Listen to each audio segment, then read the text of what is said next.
My name is Brad Flora, and I want to talk to you guys today about luck.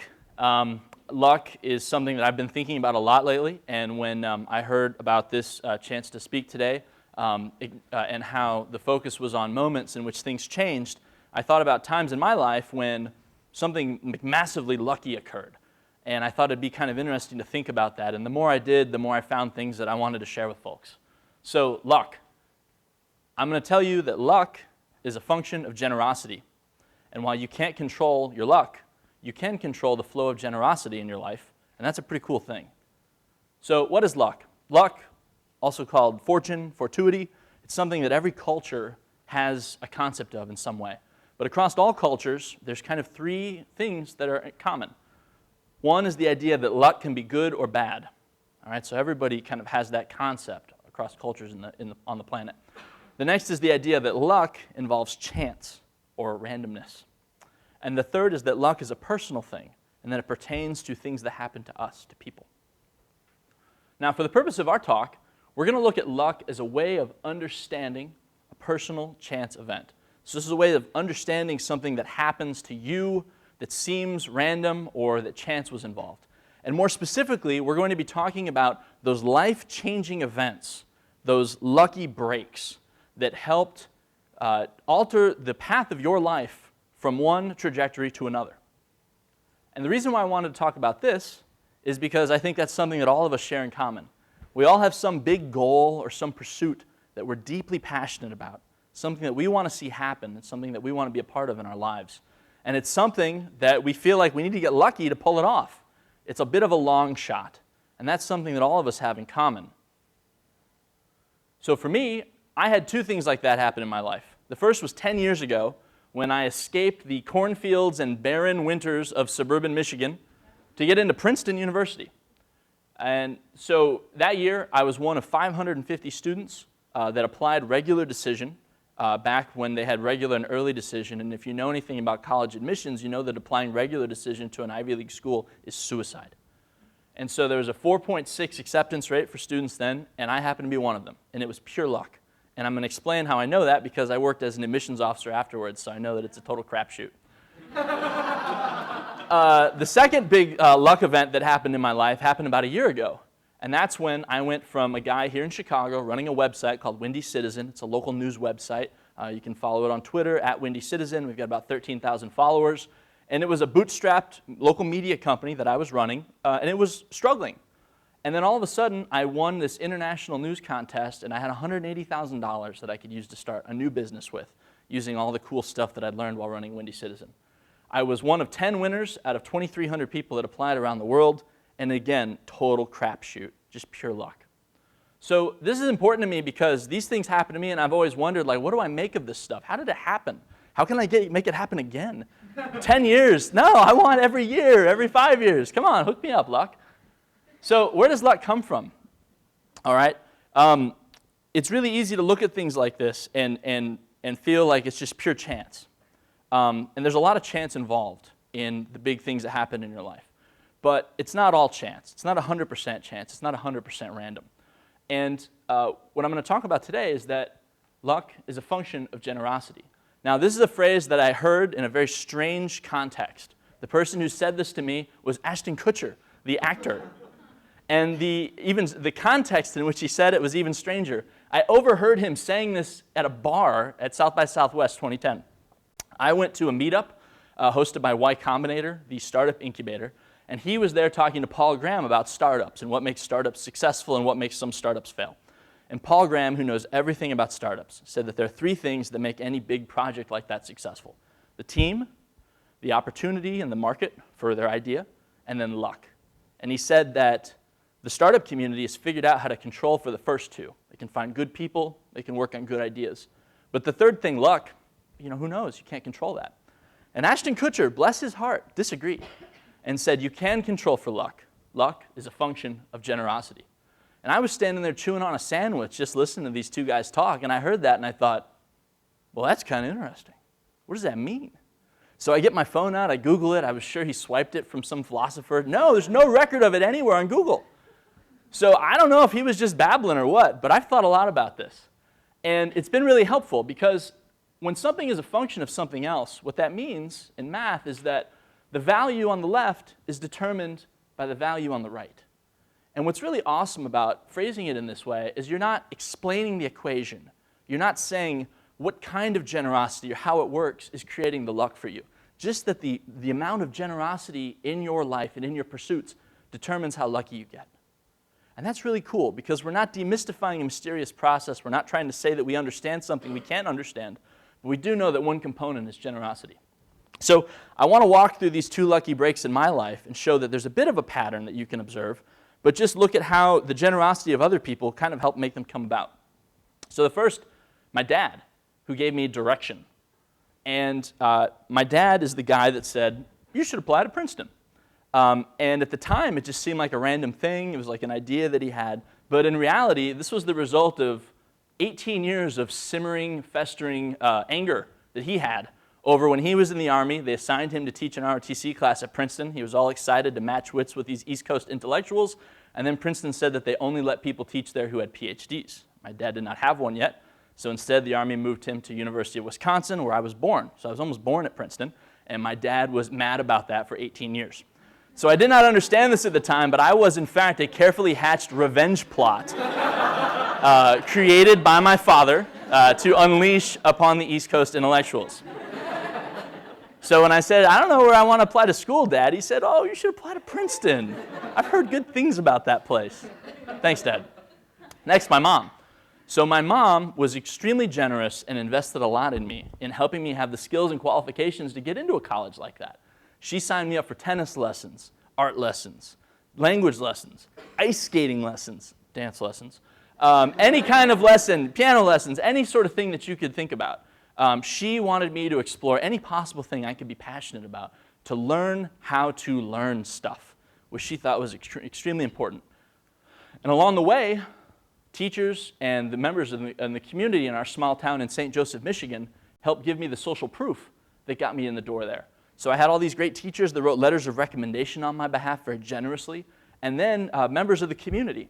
For example, one of the seemingly strangest things my mom ever had me do was enter a speech contest sponsored by the Veterans of Foreign Wars about why voting is important. And so she made me write this ridiculous speech for 10 minutes long about why we should all vote. I was 16. I didn't vote. And I gave this thing at the speech contest. It turned out it was rigged. I didn't even make it out of the first round, the local stuff. It was a disaster. But my piano teacher asked me to give my speech to her friend, who happened to be the mother of our U.S. Congressman, Fred Upton. Again, very strange thing. So I went, and in her living room, I gave a speech to one person. But she was so moved by my oratory about the importance of voting as a 16-year-old boy that she wrote a letter to Princeton. And years later, when I was having coffee with the then admissions director, he said, I remember that letter. That was a damn good letter, and that's part of why you got in. Luck. Then finally, the dean of admissions had to be kind of a weird guy. So the dean at the time, Fred Hargadon, had this theory that diversity is a big deal, but geographic diversity was really important. And so they will never publicly admit this, but these colleges pick people from random places of the country sometimes because it's kind of funny. So they saw this guy with this weird background, and for some reason he applied to Princeton, who knows why. He had done all this weird stuff. He had these strange letters from mothers of congressmen. Why not? So I got in. Second lucky break. I won the Night News Challenge. Now there's a lot of people kind of in the industry that I'm in that have no idea how this happened. It's very simple how it happened. It was the generosity of other people. Now, different from the first time, though, these are people that are not related to me. So I didn't have the familial bonds to like bootstrap the generosity loop. All right, I had to do some work on my end to get that going. So first, there's a guy named Jeff Jarvis who teaches at NYU. When I was in journalism school at Medill about 4 years ago, I read this guy's blog, buzzmachine.com, all the time. And it was inspiring. Jeff was talking about the future of news and how it was going to be about distributed systems and not top-down news organizations telling the public what they should think about what's going on in their community. So when I finished school, it was very clear to me that I could not in good conscience work at a newspaper. I had to start my own. I had no money. I had no peers. I was just going to do this by myself. I had no clue what I was doing. So I started WindyCitizen.com as a place where people could share local news and vote it up. and we got to about 100,000 uniques in about a year. Now the next up, once I started Windy Citizen, this community of news junkies here in Chicago came alongside me, and they taught me all sorts of stuff, how to run a publication, how to hire people, how to manage money, how to sell local advertising, things I never would have learned in a million years. And I learned them from the community of people who were advertising on our site, who were using our site, and who were interested in what was going on. Next, SocialProof. And this at the time did not seem like a good thing, but it turned out to be an incredible break for me, which is that someone in New York thought that my little Chicago website was cool and cloned it for New York City.